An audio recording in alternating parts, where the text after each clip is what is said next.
Assalamualaikum warahmatullahi wabarakatuh. Saya Fatin Fatihah binti Musa, bernombor matrik 203008, merupakan wakil kumpulan 5, akan membentangkan tajuk kajian kami iaitu makna kata homofon dan homograf dan penggunaannya dalam rencana akhbar. Pengenalan. Semantik berasal daripada perkataan Grek iaitu semantikos yang bermaksud memberikan tanda atau sesuatu yang bermakna. Semantik mengkaji lambang atau tanda yang menyatakan makna hubungan antara satu makna dengan makna yang lain. Semantik leksikal adalah satu subbidang semantik yang melihat apa yang dimaksudkan oleh sesuatu perkataan atau frasa. Makna leksikal adalah makna tersirat atau tersurat, makna umum atau makna kamus.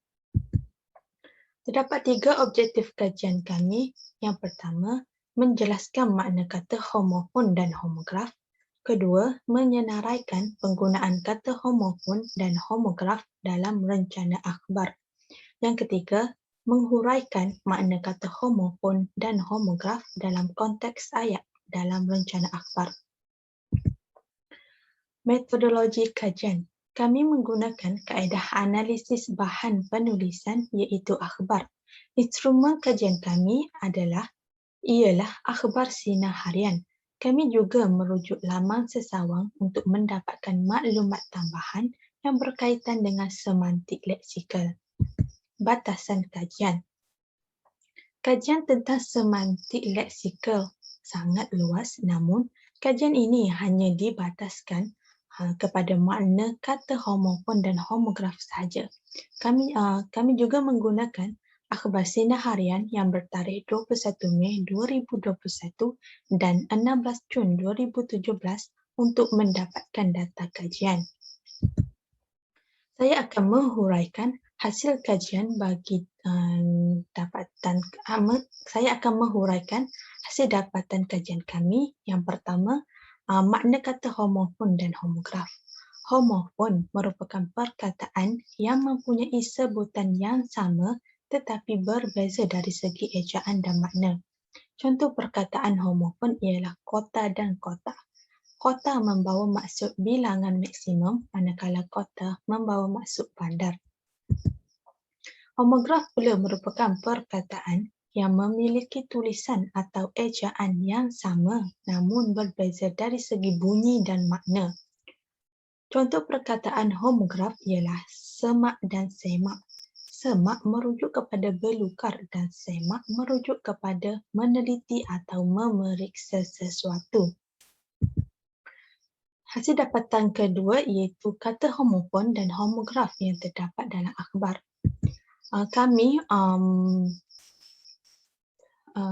Kata homofon yang dijumpai dalam akhbar hanya 6 perkataan sahaja iaitu telur, cas, masa, golongan, cocok dan siling.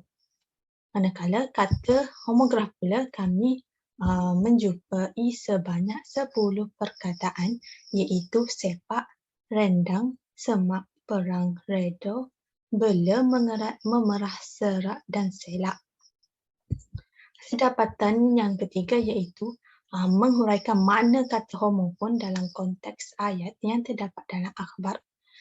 Saya akan menghuraikan makna kata homofon ini berserta dengan satu perkataan lain yang mempunyai sebutan yang hampir sama tetapi berbeza dari segi ejaan dan maknanya. Perkataan pertama iaitu telur yang membawa maksud benda yang mengandungi lembaga anak seperti telur ayam dan telur ikan. Contoh ayat, tiada lagi lauk ikan rebus atau telur goreng untuk bersahur, sebaliknya 8 beranak yang hidup daif itu sudah mampu menikmati makanan lain hasil sumbangan orang ramai. Ayat ini daripada petikan akhbar. Perkataan yang mempunyai sebutan yang hampir sama iaitu telur yang membawa maksud pelat. Pelat iaitu tidak dapat menyebut perkataan dengan sebutan yang betul. Contoh ayat, percakapannya sedikit telur kerana dia berasal dari Perancis. Perkataan kedua iaitu cas.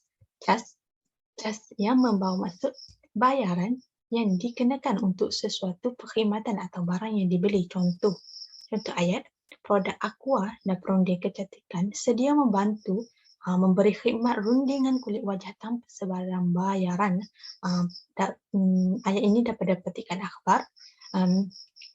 Perkataan yang hampir sama ialah cas yang membawa maksud tenaga elektrik, mengisikan tenaga elektrik ke dalam bateri. Contoh ayat, telefon itu sudah dicas pagi tadi, kata Ahmad. Perkataan yang keempat iaitu masa, yang membawa maksud waktu atau jangka masa. Contoh ayat, ujarnya beliau tidak akan memaksa Zidane, sebaliknya memberi lebih masa kepada bekas pemain yang pernah membantu Blues menjulang Piala Dunia. Petikan daripada akhbar. Perkataan yang hampir sama iaitu masa, yang maksud media masa. Contoh ayat, isu kemalangan jalan raya hangat diperkatakan dalam media massa. Perkataan seterusnya ialah golongan. Maksudnya kelompok atau kategori manusia. Contoh ayat, Kementerian Belia dan Sukan mengambil inisiatif untuk melaksanakan program Sekolah Kepemimpinan Masa Depan Malaysia MFLS bagi melatih golongan belia menjadi pemimpin. Petikan daripada akhbar. Perkataan yang hampir sama ialah gulungan, sesuatu benda yang dilipat sehingga berbentuk bulat memanjang. Contoh ayat, ibu menyimpan gulungan karpet di dalam stor. Perkataan yang terakhir ialah cocok. Maksudnya lah penjodoh bilangan untuk benda yang ditusuk dengan lidi. Contoh ayat, menurut Rahman, penjualan sate dengan harga RM1 secocok telah menjadi pendapatannya pada bulan Ramadan ini. Petikan daripada akhbar. Perkataan yang sama sebutannya ialah cocok. Maksudnya ialah sepadan atau sangat sesuai. Contoh ayat, Amirul berhenti kerja kerana pekerjaan tersebut tidak cocok buatnya. Perkataan yang terakhir ialah shilling, yang bermaksud langit-langit rumah yang diperbuat daripada papan dan lain-lain. Contoh ayat, promosi pemasangan shilling terhad untuk bulan ini sahaja. Petikan daripada akhbar. Perkataan yang mempunyai sebutan sama iaitu shilling. Maksudnya unit mata wang yang diperbuat daripada logam. Contoh ayat, adik memasukkan duit shilling ke dalam tabung. Seterusnya merupakan makna homograf dalam konteks ayat yang terdapat dalam akhbar. Pertama adalah sepak, membawa maksud pukulan dengan kaki atau tendang. Contoh ayat, saya berharap semua rakyat Malaysia khususnya peminat dan penyokong bola sepak mendoakan kejayaan Harimau Malaya. Petikan daripada akhbar. Sepak kedua ialah sepak, iaitu menampar dengan tapak tangan. Akibat tidak dapat menahan amarahnya, dia telah menyepak muka anaknya sehingga berdarah. Kedua adalah rendang dan rendang. Rendang merupakan sejenis lauk yang biasanya menggunakan ayam atau daging. Contoh ayat, seorang peniaga sayur sanggup beralih angin setiap kali masuk bulan Ramadan dengan memilih jual lemang buluh serta rendang ayam. Rendang pula membawa maksud pohon yang rimbun. Contoh ayat, mereka berehat di bawah sebatang pohon yang rendang selepas penat bermain. Seterusnya ialah semak dan semak. Semak membawa maksud memeriksa. Contoh ayat, oleh itu SOP perlu disemak dan diketatkan dan pematuhan rakyat terhadap SOP kena tinggi. Petikan daripada akhbar. Semak pula merujuk kepada tumbuh-tumbuhan yang kecil dan rendah. Contoh ayat, ayah dan abang mencatas semak samu yang mula tumbuh di halaman rumah. Perang dan perang. Perang merujuk kepada perkelahian yang melibatkan senjata. Contoh ayatnya, Zionis telah melakukan perang pada skala besar untuk memerangi kebangkitan Palestin. Petikan akhbar, perang pula merujuk kepada warna keemasan. Wanita berambut perang yang berasal dari Kanada itu ialah guru saya. Redha dengan reda. Redha membawa maksud bersedia dengan ikhlas hati atau rela. Contoh, bapa kepada Allahyarham Major Muhammad Hasri Zahari 31 berkata, dia redha akan pemergian anaknya dalam nahas tersebut. Petikan akhbar, reda pula sudah berkurang atau hampir berhenti. Contoh ayatnya, setelah hujan reda, mereka pula menaiki basikal bersama-sama. Perkataan seterusnya ialah bela dan bela. Bela membawa maksud memelihara. Jabatan Perkhidmatan Veteriner hari ini menjelaskan haiwan peliharaan dan belaan bukan penyebar virus COVID-19. Petikan dalam akhbar, bela pula membawa maksud melindungi atau mempertahankan. Contoh ayatnya, seni mempertahankan diri seperti silat dapat menyelamatkan dan membela diri sekiranya bahaya mendatang. Mengerat dan mengerat. Mengerat membawa maksud merapatkan hubungan. Menurutnya, program berkenaan dijalankan menerusi konsep turun padang bagi menyerahkan sumbangan dapat mengeratkan hubungan antara pemimpin PAS Alur Limbat dengan penduduk kampung. Petikan dalam akhbar, mengerat pula membawa maksud memotong atau memutuskan sesuatu. Contoh ayat, ayah mengerat dahan kayu tersebut kerana sudah menjalan masuk ke bahagian dapur. Memerah dan memerah. Memerah membawa maksud memicit atau memeras sesuatu untuk mengeluarkan air. Contoh ayat, pemilik lembu itu, Azman Khalid 41 berkata, dia akan memerah susu lembu setiap minggu untuk mendapatkan susu yang segar dan dijual. Keratan dalam akhbar, memerah pula menjadi merah. Pipi Zira semakin memerah apabila ditanya tentang tunangnya. Serak dan serak. Serak bermaksud suara parau atau garau. Contohnya, penyanyi yang bersuara serak bahasa itu berjaya merangkul 2 kemenangan di PBH lalu.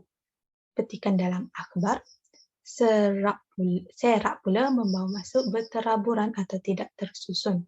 Contoh ayat, ibu terlelap sebentar setelah mengemaskan barang mainan yang diselerakan oleh adik. Selak dan selak. Selak membawa maksud menyelak atau membuka sesuatu. Contoh ayat, angin kuat yang meniup tidak sengaja membuatkan betisnya terselak. Selak pula membawa maksud penyelak iaitu untuk mengunci pintu. Contoh ayat, penduduk di kampung teratai masih menggunakan penyelak pintu yang diperbuat daripada kayu yang menyebabkan pintu rumah mereka mudah dipecah masuk oleh perompak. Petikan dalam akhbar.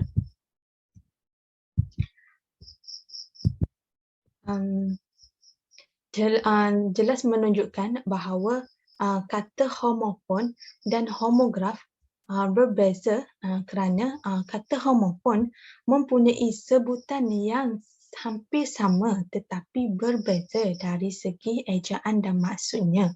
Manakala kata homograf pula ejaannya sama tetapi berbeza dari segi sebutan dan maknanya.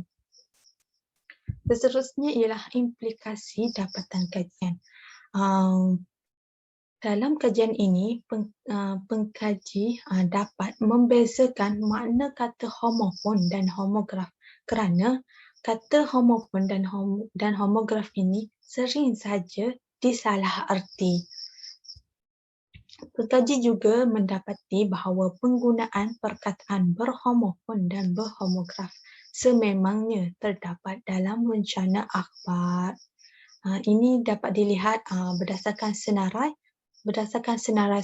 perkataan homofon dan homograf yang pengkaji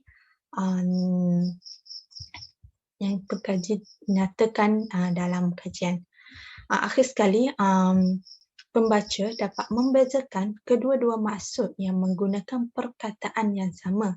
Ini membolehkan pembaca memahami maksud dan mesej yang terdapat dalam rencana akhbar. Kesimpulannya, kata homofon dan kata homograf merupakan dua jenis kata yang berbeza. Kata homofon adalah perkataan yang mempunyai sebutan yang sama tetapi berbeza dari segi ejaan dan maksud.